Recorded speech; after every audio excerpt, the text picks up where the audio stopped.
अनुपमा का आज का एपिसोड धमाकेदार ट्विस्ट्स और इमोशंस का तूफान। एपिसोड की शुरुआत होती है भारती के साथ, जो अनुपमा से पूछती है, भारती आई हो क्या। फिर बातों बातों में खुलासा होता है कि अनुपमा और रजनी बचपन की गहरी सहेलियां हैं। भारती अनुपमा को पिक करने आती है और दोनों के बीच वो पुराना वाला प्यार झलकता है। लेकिन सवाल उठता है, डैड, पराग और रजनी जी क्या पहले से एक दूसरे को जानते हैं? रहस्य की बू आ रही है। मीडिया वाले अनुपमा के सुपरहिट फैशन शो की तारीफों के पुल बांधते हैं और मैगजीन में आर्टिकल छापने की जिद करते हैं। अनुपमा पहले तो मना करती है, लेकिन भारती उसे कमाल का तर्क देती है। टीवी पर हाई-फाई इंग्लिश बोलने वाली सफल महिलाएं देखकर आम औरतें सोचती हैं कि वो तो अमीर हैं, इसलिए सफल हुईं।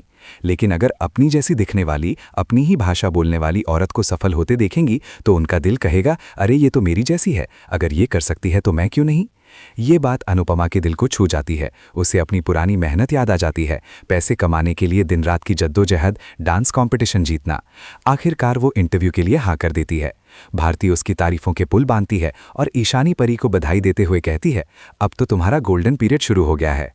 अनुपमा मुस्कुराते हुए अपनी माँ की बात दोहराती है, बुरे वक्त में डरना नहीं, अच्छे वक्त में घमंड नहीं करना, क्योंकि वक्त बदलना अपना काम अच्छे से जानता है। तभी रजनी का कॉल आता है। वो अनुपमा को अपनी बेटी के लिए क्रिसमस शॉपिंग पर ले जाना चाहती है। अनुपमा खुशी खुशी मान जाती है। इधर वरुण अचानक सेट पर पहुंचता है, सरिता माँ का भेजा बड़ा पाव लेकर। अनुपमा सरप्राइज होकर पूछती है, तुम यहाँ? वरुण सामान भारती को देता है और उसे ऐसे घूरता रहता है कि माहौल में रोमांस की खुशबू फैल जाती है।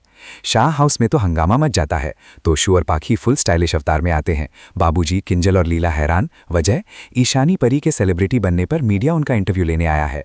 लेकिन रिपोर्टर जब कहता है कि बच्चों की सफलता में अनुपमा का सबसे बड़ा हाथ है, तो तोशु पाखी क्रेडिट खुद ले लेते हैं। सफलता तो मेहनत और हमारे सपोर्ट से मिली, अनुपमा का नाम तक नहीं लेते।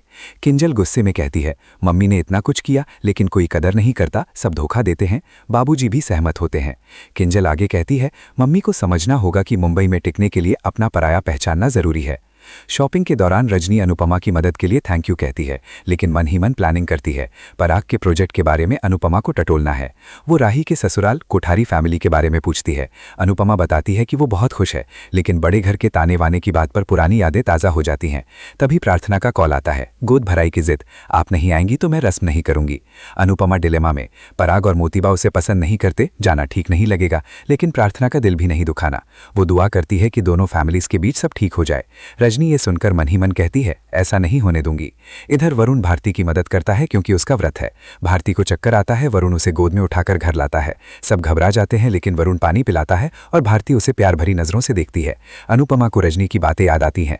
वरुण अनुपमा को बताता है कि बर्तन धोते समय गिर गए, लेकिन भारती को संभाल लिया। सरिता उसकी तारीफ करती है। अनुपमा कहती है, ये रजनी की परवरिश का कमाल है।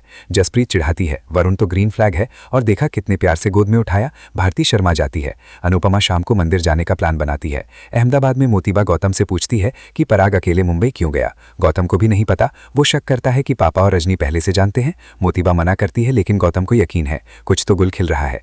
मंदिर में गणपति बप्पा की आरती चल रही है। वरुण भारती को घूर रहा है, रजनी भगवान से प्रार्थना कर रही है और पराग रजनी के घर की ओर बढ़ रहा है। आरती के दौरान भारती को फिर चक्कर, वरुण संभाल लेता है। अनुपमा बप्पा को थैंक यू कहती है और प्रसाद लेकर रजनी के घर जाने का फैसला करती है। वो आज परेशान लग रही थी।